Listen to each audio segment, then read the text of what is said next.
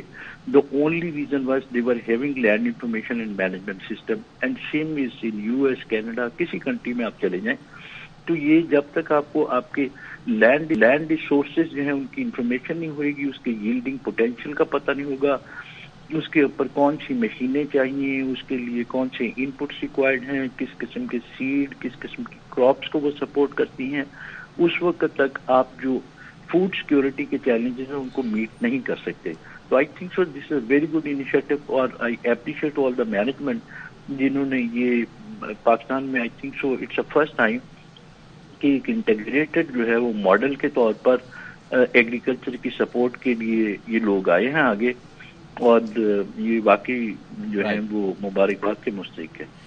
اچھا ہمارے ساتھ ہی رہیے گا. اب ہم شامل گفتگو کر رہے ہیں خالد کھوکر صاحب جو کہ صدر کسان اتحاد ہیں. خالد صاحب بہت شکریہ, براہ راست آپ کا تعلق ہے اس چیز سے. مجھے بتائیے گا 9 ملین ہیکٹر سے زیادہ کا علاقہ ہے جو کہ ابھی تک کلٹیویٹ نہیں ہوا ہے.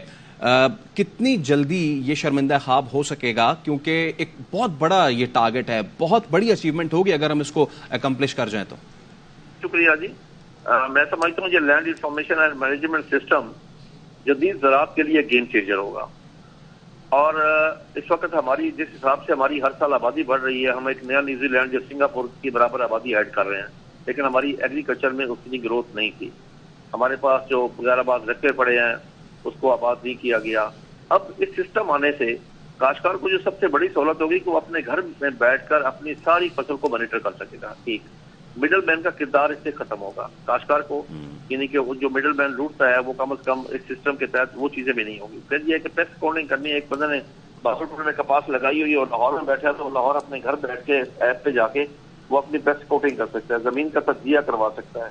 یہ ہمارے خیال میں تو بہت بڑا گیم چینجر ہے. پھر یہ ہے کہ کارپوریٹ فارمنگ آنے سے ایک زراعت میں انقلاب آئے گا, باقی لوگ بھی اس سے سیکھیں گے. ایسے ہی سمجھ لیں کہ آپ ایک ملک میں ایک نئی ڈائیو چلا رہے ہیں, آپ کے پاس ڈائیو بس ہے, باقی بسیں ساری ویسے ٹھیک ہو گئی.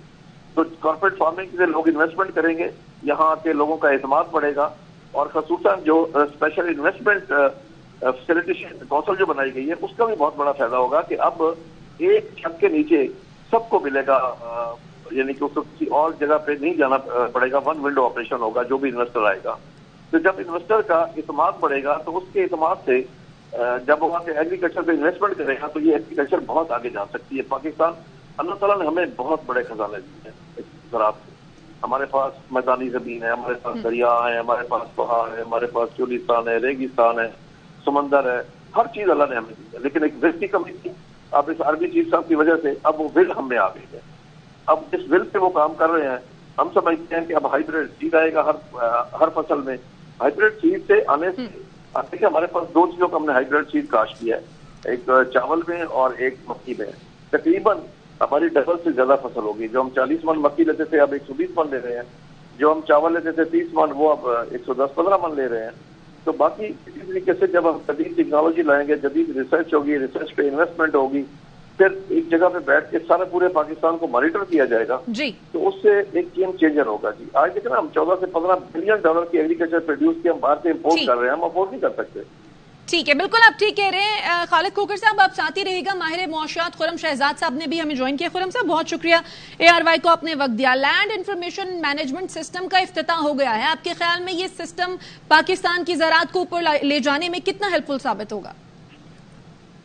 جی دیکھیں، میں ایک چیز یہ کہوں گا کہ جو ہمارے یہاں سب سے بڑا پرابلم ہے، آپ یہ ایک ٹکر بھی چلا رہے ہیں اور بہت صحیح ٹکر ہے کہ 36-7% جو ہے ہمارے یہاں لوگ جو ہیں وہ فوڈ ڈیفیشنسی کا شکار ہیں۔ اور آپ یہ دیکھیں کہ پاکستان کی GDP کا تقریباً 25% حصہ جو ہے وہ ایگریکلچر پروڈیوس کرتا ہے، جس کا مطلب یہ کہ $87 بلین تک کا سائز جو ہے ایگریکلچر کا ہے۔ لیکن انفارچونیٹلی پچھلے کئی سالوں سے یہ جو فوڈ میں یا ایگریکلچر کراپ میں ایفیشنسی ہے، یہ ایک بہت بڑا پرابلم ہمارا ہے، جس کی وجہ سے ہم اپنا جو پوٹینشیل ہے وہ تقریباً کوئی $25 بلین کا تو اکیلا صرف ایگریکلچر کا ہمارا پوٹینشیل ہے۔ اگلے کچھ سالوں میں اگر ہم صحیح سے اس کو ایکسپلائٹ کریں تو ہم ایکسپورٹ کر سکتے ہیں، یعنی کہ ایک طرف آپ کی ٹوٹل ایکسپورٹ $30 بلین کی ہے، مشکل سے ایگریکلچر الون جو ہے وہ $25 بلین جو ہے وہ ایڈ کر سکتا ہے اگر اس میں ایفیشنسی لائے جائے سسٹم میں۔ وہ کیسے آ سکتی ہے؟ وہ انفارمیشن ٹیکنالوجی کے تھرو آ سکتی ہے دنیا بھر میں، جو کہ پروڈکٹیوٹی کریٹ کرتا ہے، فارمرز کو اپ گریڈ کرے، ان کی پریکٹسز کو اپ گریڈ کرے، نئے طریقے لے کر آئے۔ کارپوریٹ فارمنگ کی بات ہو رہی تھی، اتنا زیادہ پوٹینشیل ہے ہماری ایگریکلچر میں جس کو ٹیپ نہیں کیا گیا۔ نہ صرف ہماری لوکل غذائی جو ضروریات پوری ہو سکتی ہیں، ہمارے جو بچے ہیں، مائیں ہیں، میل نیوٹریشنڈ ہیں، وہ کس وجہ سے ہیں؟ اس میں بہت بڑا ہاتھ جو ہے فوڈ انسیکیورٹی کا ہے۔ اور اس طرح کے سسٹمز میں اگر واقعی ایگزیکیوٹ کر لیا جائے، اس طرح سے پلان ہو رہا ہے، اس میں انالیٹکس ہے، اس میں آرٹیفیشل انٹیلیجنس ہے، اس میں ہم اپنی ینگ یوتھ کو جو ہے وہ اس میں شامل کریں، تو میرے خیال میں بہت بڑا پوٹینشیل ہم جو ہے اگلے آنے والے سالوں میں، اور اس میں انویسٹمنٹ ہے سب سے بڑی بات کی، جیسے مڈل ایسٹرن کنٹریز کی بات کی گئی ہے، وہ سب سے زیادہ اپنی فوڈ سیکورٹی کو دیکھتے ہیں، پاکستان کی طرف ایگریکلچر کو دیکھتے ہیں۔ چائنا کی میں بات کرتا ہوں کہ چائنا ٹی پیک کے اندر سب سے بڑا حصہ جو اب کرنے جائے گا وہ فوڈ سیکورٹی کا ہے، کیونکہ چائنیز جو لینڈسکیپ ہے اس میں فوڈ سیکورٹی ہی سب سے بڑا اب نیکسٹ بڑا چیلنج ہے۔ تو پاکستان، آپ کو بتاؤں، میں ایک خالی پروڈکٹ آپ کو بتاتا ہوں، ریڈ چلیز کی میں بات کرتا ہوں، وہ انڈیا سے جو ہے بہت زیادہ مقدار میں ریڈ چلیز امپورٹ کرتا ہے چائنا، تو وہ پاکستان کیوں نہیں پورا کر سکتا؟ جب چائنا اور انڈیا کی جو تعلقات اگر بہتر نہیں تو ہم کیوں نہیں کیپٹلائز کر سکتے؟ وہ کیسے ہوگا؟ ہم اپنی فوڈ ایفیشنسی بہتر کریں اور یہ اس طرح کے سسٹمز کو امپلیمنٹ صحیح طریقے سے کریں۔ آل انکمپیسو آپ کا سسٹم ہو 360 ڈگری، تو میرے خیال میں اس میں ایفیشنسی آنے کی ضرورت ہے، اس میں کام کرنے کی ضرورت ہے۔ یہ سب کچھ ممکن ہو سکتا ہے اگر ہم باقی ایک جو ہے صحیح سسٹم کو امپلیمنٹ کرنے میں کامیاب ہو۔ بالکل آپ ٹھیک کہہ رہے ہیں، فوڈ سیکیورٹی کو بڑھانا ہوگا اور جدید زراعت کے فروغ کے لیے یقیناً یہ اہم قدم ہے، جیسا کہ نصیر اللہ صاحب بھی کہہ رہے تھے کہ 20 برس قبل ہی اس کو شروع ہو جانا چاہیے تھا۔ بہرحال دیر آئے درست آئے۔ ناصر شاہ بخاری صاحب، نصیر اللہ خان صاحب، خالد کھوکھر صاحب اور خرم شہزاد صاحب، آپ چاروں کے وقت کا بہت شکریہ۔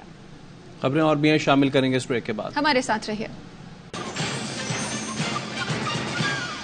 Welcome back. IMF کے وفد نے چیئرمین PTI سے زمان پارک میں ملاقات کی ہے۔ اس موقع پہ PTI کی معاشی ٹیم بھی موجود تھی۔ بات کریں گے اپنے نمائندے خواجہ نصیر سے۔ خواجہ نصیر، کتنی دیر چلتی رہی یہ میٹنگ؟ جی، اس وقت IMF کا وفد جو ہے وہ یہاں پہنچا ہے۔ اس وقت یہ وفد عمران خان چیئرمین تحریک انصاف سے ملاقات کر رہا ہے، اور چیئرمین تحریک انصاف کے ساتھ ملاقات میں IMF نے جو حالیہ پاکستان کو ڈیل دی ہے اس ڈیل کے حوالے سے تفصیلی تبادلہ خیال ہو رہا ہے، جبکہ اس ملاقات سے قبل چیئرمین تحریک انصاف نے باقاعدہ طور پر اپنی معاشی ٹیم کے ساتھ ویڈیو لنک پر تفصیلی گفتگو کی، جس میں میاں حماد اظہر اور دیگر رہنما جن میں شاہ محمود قریشی، میاں حماد اظہر اور دیگر رہنما شامل تھے۔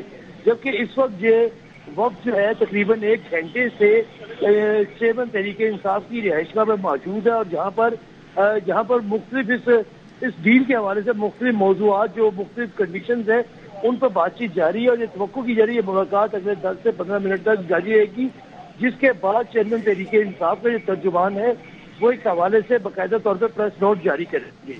لیکن اوورآل اس ملاقات کا مقصد پاکستان کو ملنے والے جو قرض ہے، پاکستان کو ملنے والا قرض اور حکومتی جو اصلاحات ہے اس کے حوالے سے چیئرمین تحریک انصاف موقف جاننا تھا کہ چیئرمین تحریک انصاف پاکستان کی معاشی اور معاشی صورتحال کو کس اعتبار سے دیکھ رہے ہیں۔ اور خواجہ نصیر، پیپلز پارٹی کی معاشی ٹیم سے بھی ملاقات ہوئی IMF کی؟ جی بالکل، یہ بات سننے میں آ رہی ہے کہ پاکستان پیپلز پارٹی کی جو معاشی ٹیم ہے اس کے ساتھ بھی IMF کے وفد کی تفصیلی ملاقات ہوئی تھی۔ IMF کا وفد جو کہ اسٹاف لیول کا معاہدہ کر چکا ہوا ہے پاکستان کے ساتھ، اس اسٹاف لیول کے معاہدے کے بعد اس وقت پاکستان میں جتنے بھی پولیٹیکل سٹیک ہولڈرز ہیں تمام کے ساتھ ایک تفصیلی ملاقاتوں کا سلسلہ جاری ہے کہ جو اگلا پاکستان کو ملنے والا یہ 9واں پروگرام ہے IMF کا، یہ IMF پروگرام کس طریقے سے مکمل ہو پائے گا اور اس میں کیا کیا جو پولیٹیکل سٹیک ہولڈرز ہیں ان کی اپروچ کس طرح ہے. بہت شکریہ خواجہ نصیر آپ کا. اب تک کے لیے اتنا ہی. دیکھتے رہیے ARY نیوز.